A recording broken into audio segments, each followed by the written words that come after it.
Qui con mister Chinnici, dopo la vittoria convincente, importante soprattutto ai fini della classifica, non solo, del San Giorgio Piana contro il Gela, qui allo stadio comunale di Piana degli Albanesi. Mister, una gara davvero...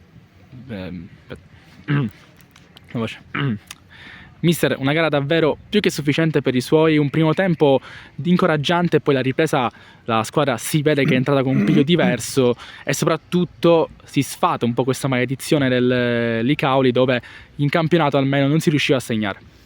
Sì, diciamo che oggi abbiamo dato prova di grande forza contro un avversario che sappiamo il suo valore, una grandissima squadra, l'ha dimostrato anche oggi.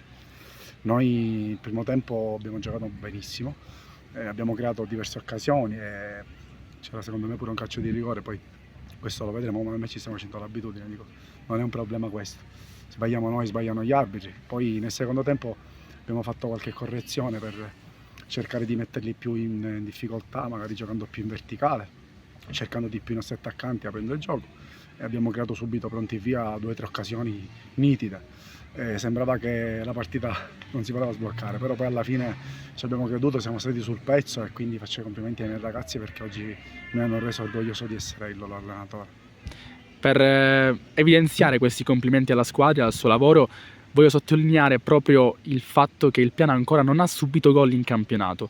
Questa importante difesa, fase difensiva, questa muraglia costruita lì nella retroguardia del Piana ovviamente può essere un punto di forza importante, anche perché si sa che i campionati spesso non li vincono i migliori attacchi ma le migliori difese.